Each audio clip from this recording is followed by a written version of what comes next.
the 6-year-old who became Hitler's worst nightmare. December 1942, Stalingrad. A Soviet general is about to pin a combat medal on a soldier's chest, the Medal for Combat Merit, one of the USSR's highest military honors. But as he bends down to reach his recipient, he mutters under his breath, "I've given out hundreds of these, but never to someone who still believes in Santa Claus." The recipient, a 7-year-old boy who had just saved an entire company of soldiers from annihilation. This is the unbelievable true story of Sergey Aleshkov, the kindergartner who helped win the Battle of Stalingrad. Set yourself back in time.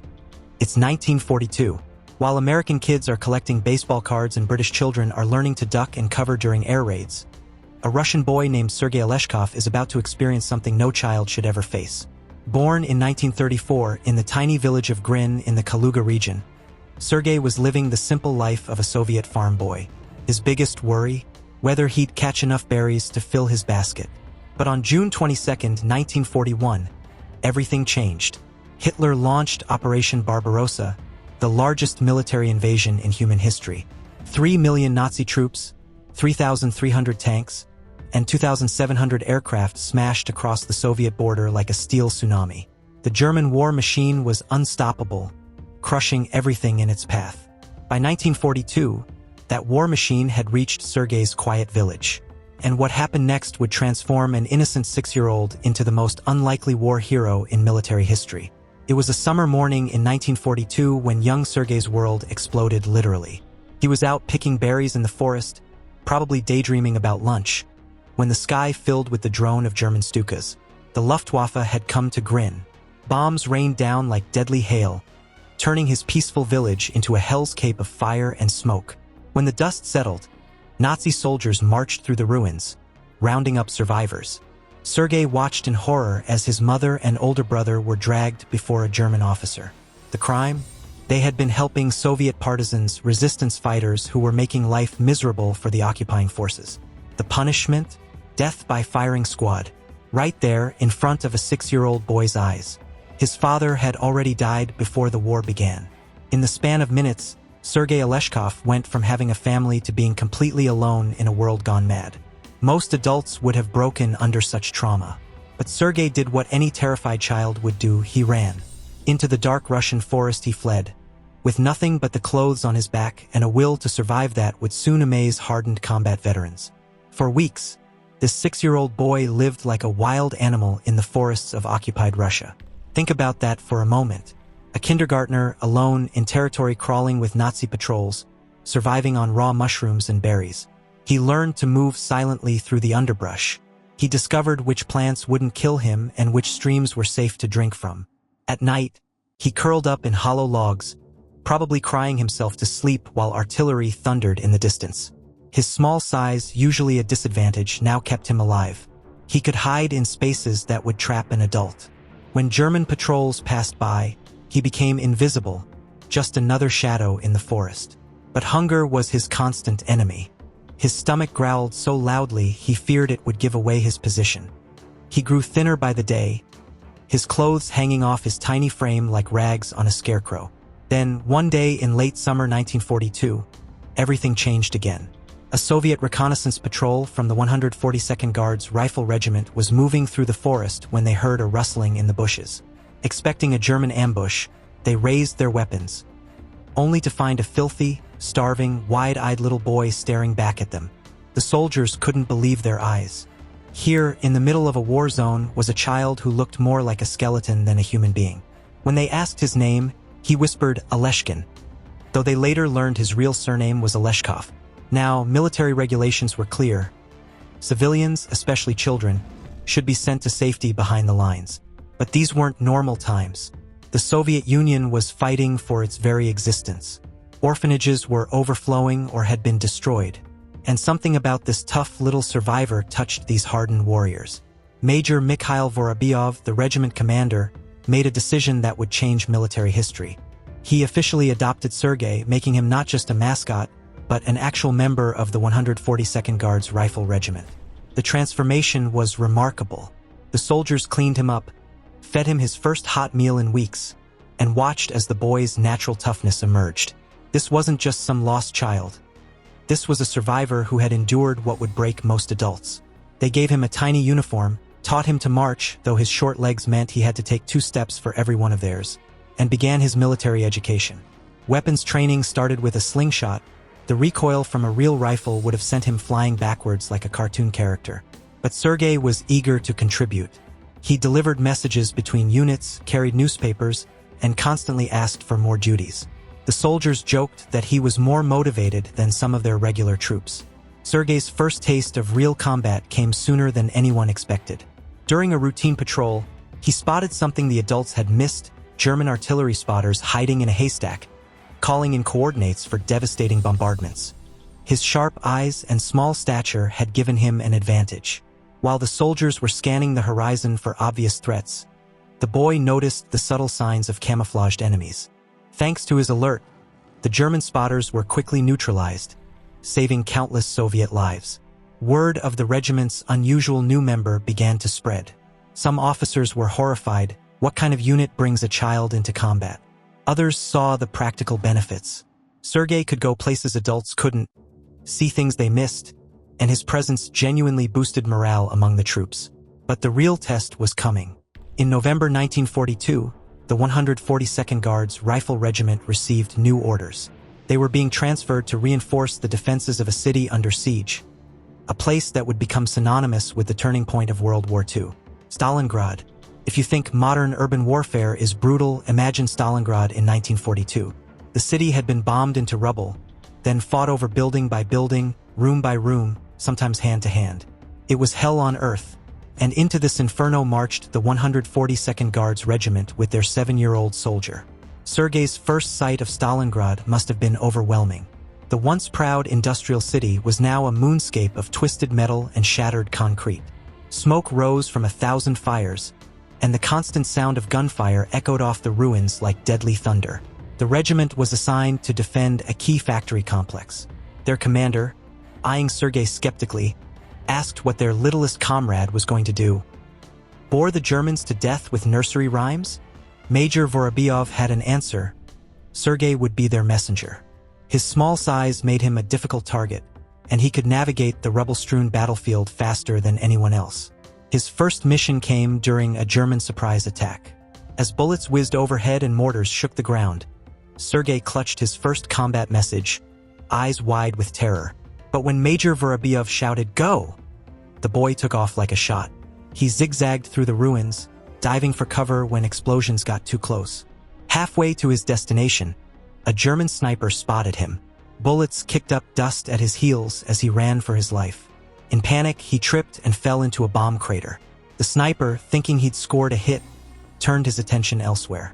Sergey lay there, trembling and probably having wet himself, but the message was still clutched in his small fist. He had a job to do. Covered in mud and possibly other things, he delivered the message. The officer who received it went pale as he read the contents. It warned of an imminent German flanking maneuver. Thanks to Sergey's delivery, they repositioned just in time to repel the attack. As the siege of Stalingrad dragged on, supplies became critically short. The 142nd was running dangerously low on ammunition, and without it, they'd be overrun within hours. That's when Sergey proposed something so audacious it bordered on insane. He knew of an abandoned Soviet supply depot behind German lines. The passages through the rubble were too narrow for adults, but a small boy might be able to squeeze through. It was a suicide mission, but they were desperate. Under cover of darkness, Sergey set out alone, armed with only a small pistol and a canvas bag. He navigated the urban wasteland like a ghost, dodging German patrols and slipping past sentries. One close call had him hiding in a bombed-out bathtub as Nazi boots marched by just inches away. Reaching the depot, he found a treasure trove: ammunition, medical supplies, even some food. But there was too much for one small boy to carry. That's when his ingenuity kicked in. Using debris and rope, he fashioned a makeshift sled and loaded it with supplies. The return journey was even more dangerous. Pulling his improvised sleigh through the ruins, he looked like a war-torn Santa Claus delivering death instead of presents. Halfway back, disaster struck. A German patrol spotted him. Bullets whizzed by as Sergey dove for cover, his precious cargo exposed. In a moment of desperate inspiration, He grabbed a box of grenades from his sled and started lobbing them wildly. The explosions caused mass confusion among the Germans, and in the chaos, the boy slipped away with his supplies. He returned to Soviet lines a hero. His makeshift delivery had given the 142nd enough ammunition to hold their position for another week. The soldiers celebrated their pint-sized savior, dubbing him the Stalingrad Santa. But Sergey's greatest moment of heroism was yet to come. On November 19, 1942, the Germans launched a massive assault on the factory complex.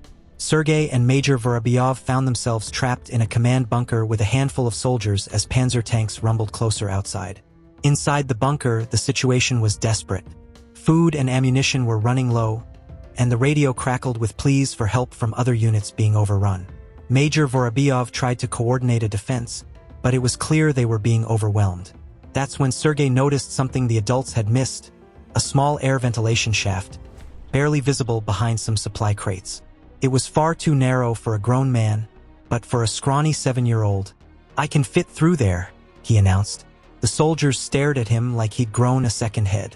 The vent led directly into German-controlled territory. It was a death trap. "It's too dangerous," Vorobyov argued. But Sergey stood his ground with a determination that belied his years.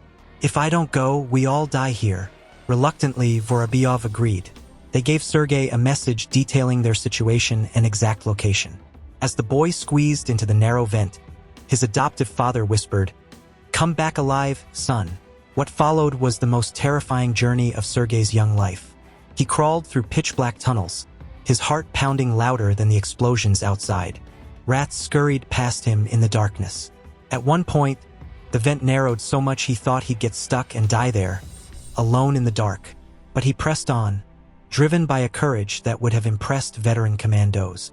After what felt like hours, he emerged into the ruins behind German lines. Now came the really dangerous part.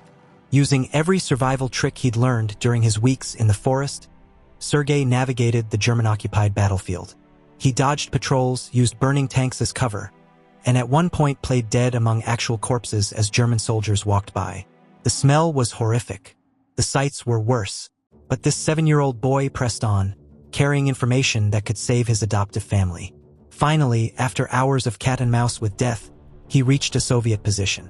The soldiers were shocked to see a filthy child emerge from the smoke and flames like some kind of war ghost. But when they read his message, they sprang into action. A relief force was hastily assembled and broke through to the trapped 142nd Guards Regiment. They arrived just as the Germans were about to overrun the bunker. The sight of Soviet reinforcements sent the attackers into full retreat. As the dust settled, Sergey reunited with a relieved Major Vorobyov.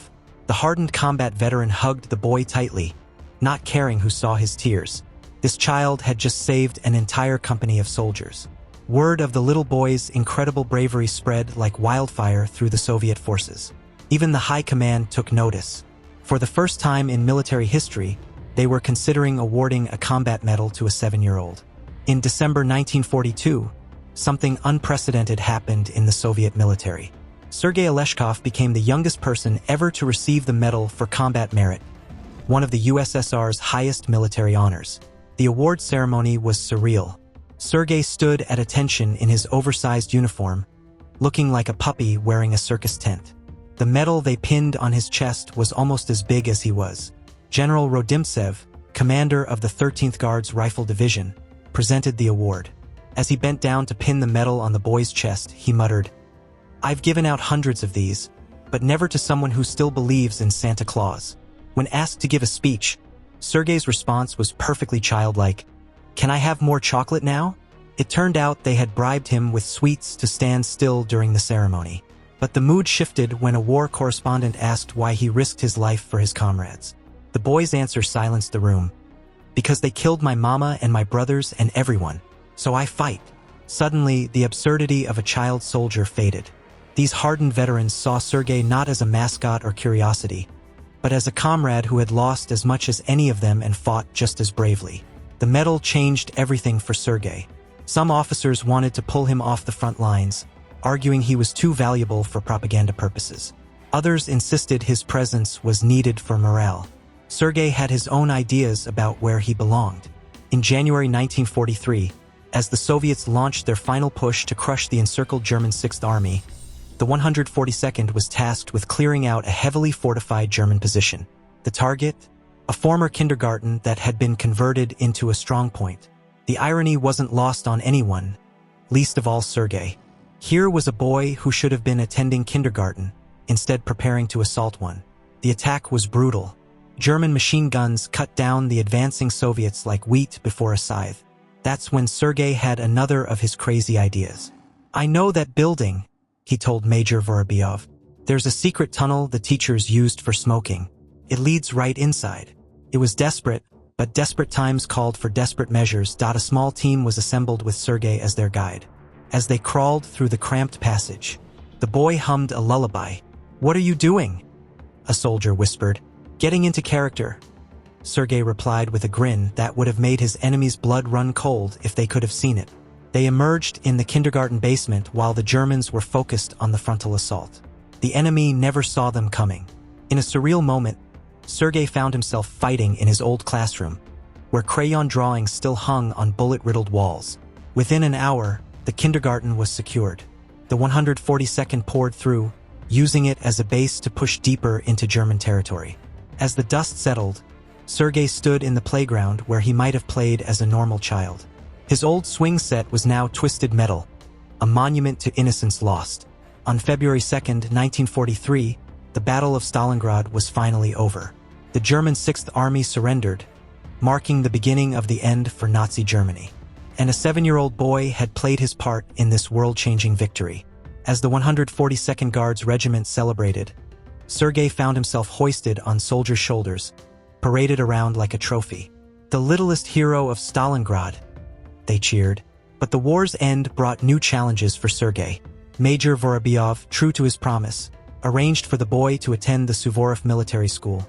Think of it as West Point for Soviet children.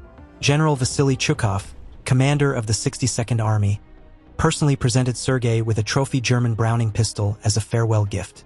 At Suvorov, Sergey finally got to experience something resembling a normal childhood. Well, as normal as you can get in a military academy. He had pillow fights that didn't end in actual combat and chemistry experiments that were controlled explosions rather than artillery barrages. His medal for combat merit caused quite a stir during show and tell. When other kids bragged about their Father's war medals, Sergey would casually drop his own on the table and smirk. "Beat that." His unique combat experience proved useful in history class. When teachers discussed the Battle of Stalingrad, Sergey would raise his hand and politely correct them. "Actually, sir, that's not quite how it happened." The poor instructors spent the rest of the year fact-checking everything against the gospel, according to Sergey. Unfortunately, Sergey's military career was cut short by health problems, including a smoking addiction he'd picked up during the war. Apparently, 7-year-olds weren't immune to the stress relief habits of combat soldiers. He left the military, earned a law degree, and lived quietly in the Urals for the rest of his life. Sergey Aleshkov died of a heart attack in 1990 at the age of 54. His last words were reportedly, "Well, I outlived Hitler by quite a margin, didn't I?" Classic Sergey, always keeping score. So there you have it, the incredible true story of Sergey Aleshkov, the 6-year-old who became Hitler's worst nightmare. In a war that claimed 70 million lives, one small boy proved that courage isn't measured in size, but in the strength of the human spirit. He went from picking berries in a peaceful village to picking off Nazis in the ruins of Stalingrad. He traded his teddy bear for a rifle, his lullabies for battle cries, and his innocence for a place in military history that will never be equaled. The next time someone tells you that one person can't make a difference, remember Sergey Aleshkov. Remember the kindergartner who helped save the world, one brave act at a time. Because sometimes the smallest soldiers cast the longest shadows. Subscribe to World War IIpedia for more untold stories from World War II.